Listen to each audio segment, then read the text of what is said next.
Welcome to the Bitcoin Source Podcast, the ultimate destination for all things Bitcoin.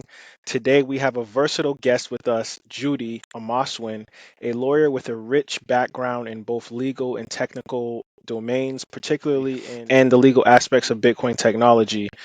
Judy's expertise in promising to provide us with valuable insight and the intersection of law and blockchain technology should be one for the books. So, welcome, Judy. Thank you very much for having me, Dowju. It's great to be here. Likewise, likewise. So, Judy, let's get the show started. And the first question that I have for you is, with your diverse background in both law and technology, how did your journey lead you to bridge the gap between these fields, and what drew you to the fascinating world of Bitcoin? Which one's the best crypto asset? Well, Bitcoin's the best crypto asset. Okay, what's the second best? There is no second best. There's no second best crypto asset. There's a crypto asset. It's called Bitcoin, right? Right? There's no second best. Okay. But take all your money, buy Bitcoin, then take all your time, figure out how to borrow more money to buy more Bitcoin, then take all your time and figure out what you can sell to buy Bitcoin. And if you absolutely love the thing that you don't want to sell it, go mortgage your house and buy Bitcoin with it. And if you've got a business that you love because your family works for the business that's in your family for 37 years and you can't bear to sell it, mortgage it, finance it, and convert the proceeds into the hardest money on earth, which is Bitcoin. This channel is for education purposes only and is not affiliated with any financial institution. This is not financial advice. Don't forget to like the video and subscribe to the channel. Now back to the episode. Okay, well, that's actually a really interesting question. So before I got into law, I was more or less into tech. So I remember when I was in uni, I was talking to a friend of mine, and we were talking about things like specializations.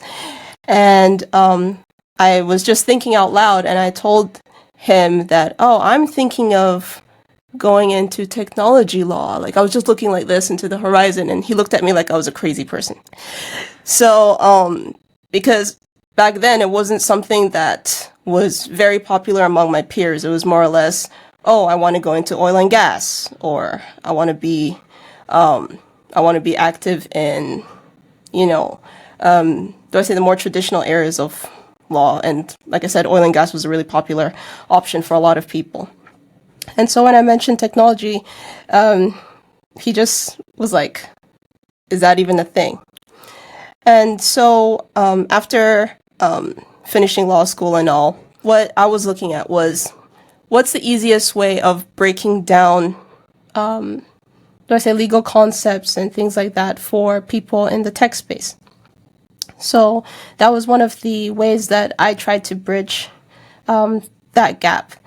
And so when it comes to the conversation on Bitcoin, that is a very, I like that question because I'm going to be really open and honest here. I do not remember how on earth I came across Bitcoin. It's very funny because, I think this was in 2015 or so. I was scrolling through the internet. You know how it is. Sometimes you just be scrolling randomly. And I came across something like, oh, Bitcoin is this new interesting internet currency. Ooh, really fancy. And I remember when I saw it, it was just like, all right, I acknowledge you. That's nice, Bitcoin. Cool. It wasn't until there was a change in monetary policies where it became difficult for us over here in Nigeria to make foreign payments.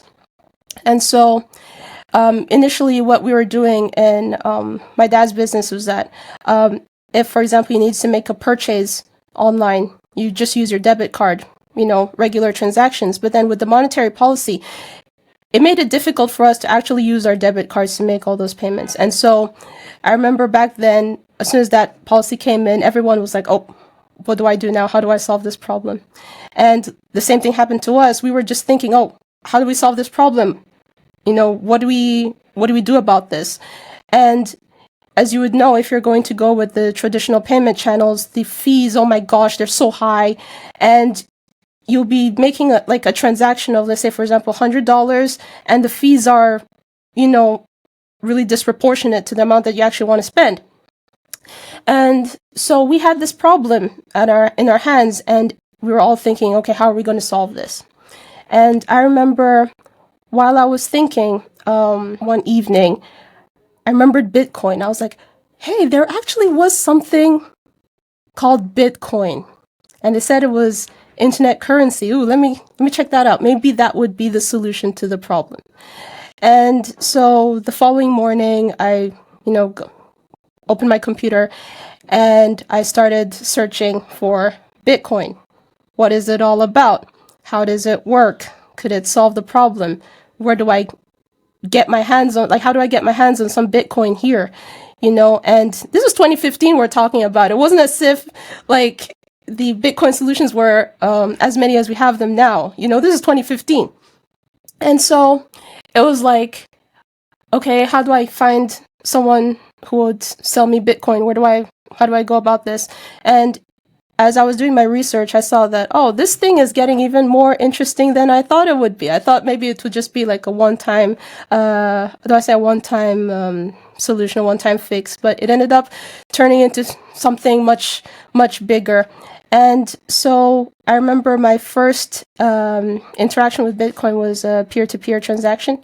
And so when we bought that Bitcoin, it felt like, wow, okay, now we have this Bitcoin and we're able to use it to solve the issue we were having. And that was it, solved, problem solved. And from then onwards, I started looking at Bitcoin as something much deeper than this sensational internet currency. It was do I say revolutionary to me? It was really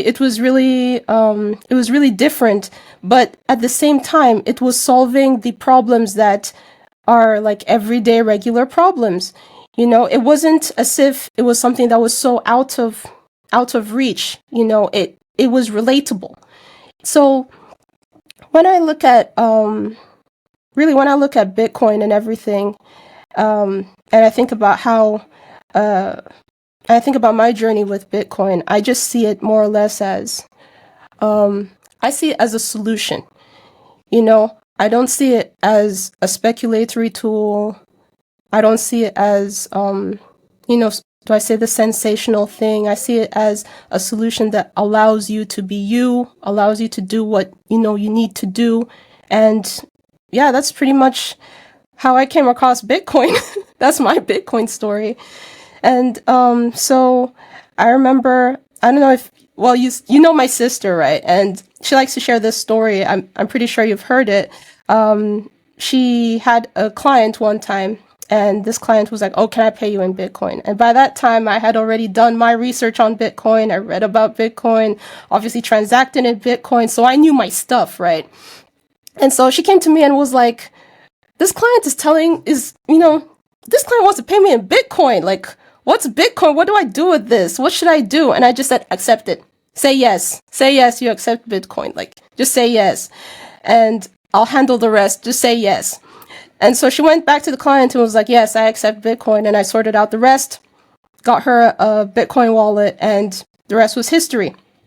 And so it ties down into my whole experience of Bitcoin being a solution. I love to hear kind of your orange pill story, but also how you've kind of like connected your sister into the process. Because I remember her telling me months back, like when we had our conversations about how her sister is the techie and like you're more technically adept to kind of understanding this technology. So it's just really cool to kind of hear from you directly about how immersed you are into this technology and how confident and comfortable you are, especially coming from, West Africa, coming from Nigeria. It's, kind of taboo still a little bit. Like there's all this like, FUD around Bitcoin, cryptocurrency. So it's just really cool to see someone in your position that is actually out there helping people in the community, utilizing this currency called Bitcoin to help people. So that's awesome. So Judy, I want to talk really about what you're currently building right now, which is StreamSats. And of course, this is like an innovative concept that combines both Bitcoin with streaming content. And I know that Mary Imasuen is huge in the Twitch community and she does a lot of streaming. So it was only natural that her sister would help her by building this cool application to help people get free Satoshis. So, could you elaborate on how StreamSats works and how it interacts with the growing trend of content creation? StreamSats is basically a tool that makes it possible for streamers to give back to their audience. So how it works is it comes in form of a QR code that works with that utilizes LN-URL withdraw. And so what happens is that you can use any Lightning Network enabled wallet that uses LN-URL withdraw to claim some sats. So the way it works essentially is that the streamer can create an account on StreamSats, fund their wallet, create a wallet on StreamSats, fund the wallet with as many Satoshis as they want to. So, and what will happen is that they would end up creating vouchers of different amounts. If they want to have like different amount vouchers, they can have as many as they can have several vouchers, and so they could share Bitcoin on their streams using these vouchers. And what happens is that if you have more than one voucher, StreamSats will iterate among the vouchers. So you never know what you're going to claim, right? It's like a surprise, those type of, like all the surprise candies with toys inside. So it's kind of like a surprise. You never really know what you're going to claim, how much you're going to claim, but you're going to claim some Bitcoin. And so it's a nice way of giving back to your community, giving back to your audience, and also orange pilling people to see the benefits of using Bitcoin, of using Lightning Network. Because let's face it, Lightning Network is really cool, right? It's much faster than using on-chain. And I don't want to say like not many people know about Lightning Network, but there may be some people who watch, a stream or who know about Bitcoin, but only know about on-chain. So StreamSats is a nice way of orange pilling them to the Lightning side as well.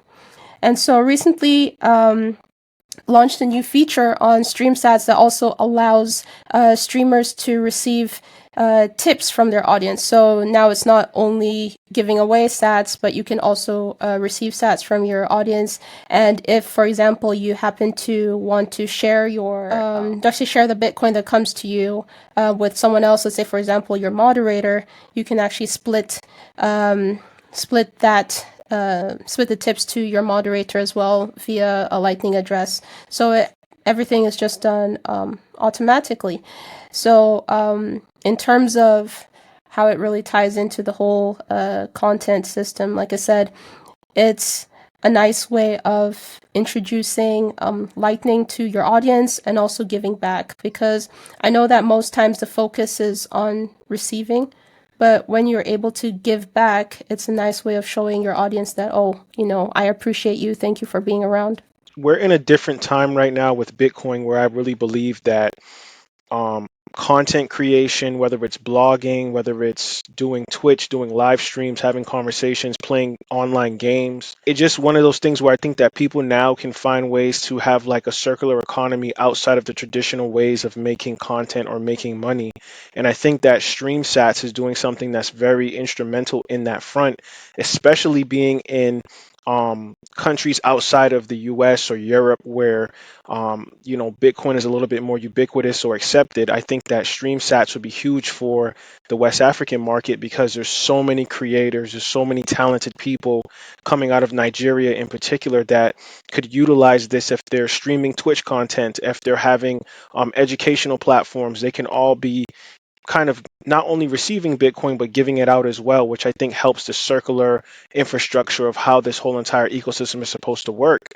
And a question that I had for you, Judy, is do you have any advice for streamers that are online that might want to utilize your application? Like, is there any tips or tricks that will kind of give them an advantage over using some other applications? Well, in terms of tips or tricks, I would say especially if you're really using the tipping feature of StreamSats, it's a great way of making some money off your stream. Like, let's face it, especially if you're like in a third world country or you're in a place where you don't really have as much access to some of the opportunities that, streamers in the West would have. A tool like this makes it possible for you to earn something from your stream right off bat. So, for example, when you are looking at some of the policies around, content creator compensation, it means that it really requires you to fulfill a certain set of criteria, or maybe you're meant to have something at your disposal. Maybe, let's say, for example, it's a specific bank account, or maybe like you should have access to a particular fintech tool before you get compensated. And sometimes, through no fault of the content creator, right? Like, it's just, basically being a victim of your geography. Like, some of these things may not be available to you, right? Let's face it. We're just being factual here. You might be a victim of your own geography. It's not necessarily that you did something, right? But you also want to be part of the ecosystem. You want to be part of something. You want to be part of the streamers that earn something, or make, get compensated for whatever content that you're putting out there. Everybody wants to be compensated, right? So the advantage that using StreamSats would offer is you get to, your compensation is not in the hands of a body that says you have to have something that you don't actually have, or that you don't have access to because of your geography. Like, Bitcoin is for everybody. We've seen it. A lot of people can access Bitcoin. Like, downloading a Lightning wallet is as easy as just opening your app store and getting something like Wallet of Satoshi, right? They're not asking you for anything special. You don't have to have all those bells and whistles or be a particular person or something before you have access to Wallet of Satoshi. So, in a way, Bitcoin solves that access problem. It solves that access problem. It lets people be people. And so when you use something like StreamSats, you're able to, receive compensation from people who actually value your content. Growing on audience aside, these are some of the issues around content creator compensation. And so when you're looking at the whole circular economy point as well, it's also a means of showing your audience that there is more than one way of doing something. And we noticed that, basically from my sister's stream, we noticed something, that when StreamSats came on board, let me put it that way, when she started using StreamSats, there was more engagement, like more interaction on her stream, which is interesting. Like, it's a nice way of keeping more people on your stream, because they know that as they're watching your content, they're equally getting compensated for their time. It's a two-way thing. You get compensated, and you compensate them for watching as well. So, it's part of that whole circular economy thing. It lets people know that the horizon is no longer limited. There is something much greater than it used to be. It's no longer just, something that's limited to a certain set of people. Now a lot of people have access. So I think that using StreamSats would give that kind of advantage to content creators. Yes, and big shout out to you, Judy, for just, being someone in the space that, you don't see a lot of female developers, and you don't see a lot of people kind of tinkering with Bitcoin outside of the traditional core development. There's obviously tons of apps out there, there's tons of digital wallets out there, but I just think that the whole streaming content conception has really been untouched. And I just love to see that you're breaking those barriers. You're representing for the women out there, for the techies out there that might have trying to provide a solution to a problem, but they don't really know how to go about kind of figuring out exactly what it is that they want to do. So I'm always eager to hear your insight on this. But looking ahead, what are some of the aspirations that you have for StreamSats in the future? And are there any upcoming projects or other things that you're going to build on top of this project to make it more robust? Well, in terms of other updates to StreamSats, well, I'm looking at improving it more. Obviously making it making it better than it is. There's always room for improvement.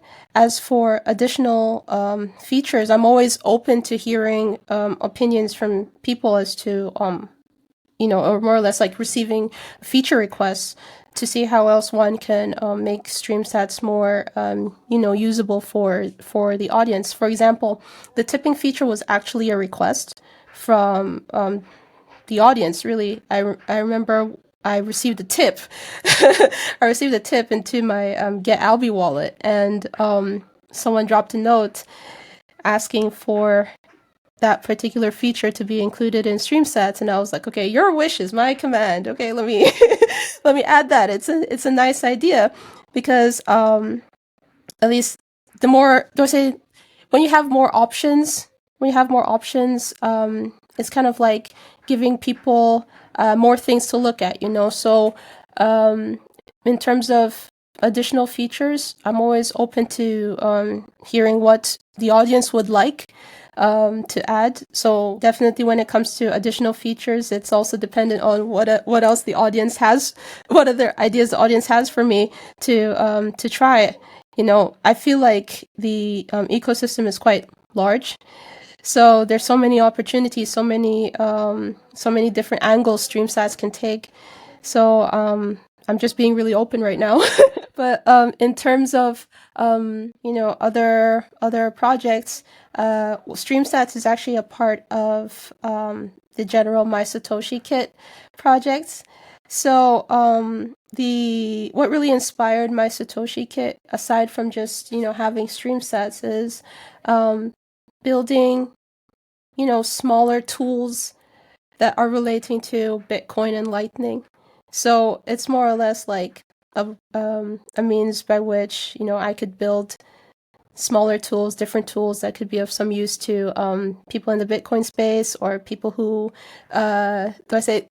the target audience of orange pilling, and trying to see how we could, push the frontier as to how we could use Bitcoin, how we could use Bitcoin tools, how we can use Bitcoin applications, and so definitely there are going to be more projects along that line. Yes, Judy. So could you actually let people know how to get, like, what's the website for it? It's mysatoshikit.com, and also give people your social media handles, because I want people to, hopefully if they can, because the way that Bitcoin operates, the way this community operates, we're really big on helping people build out their development, building out their projects, and I want people to kind of utilize this and see this and get this some more traction. So hopefully people can support you, because I'm looking forward to seeing like some sleek UI, some sleek UX, have it might be on a mobile application. So I'm really looking forward to seeing you build this thing out a lot bigger. So can you give the audience some of those credentials? All right, so you can check out the MySatoshiKit project basically on MySatoshiKit.com. And if you want to check out StreamSats directly, it's streamsats.mysatoshikit.com. So you can easily check out StreamSats there, try it out,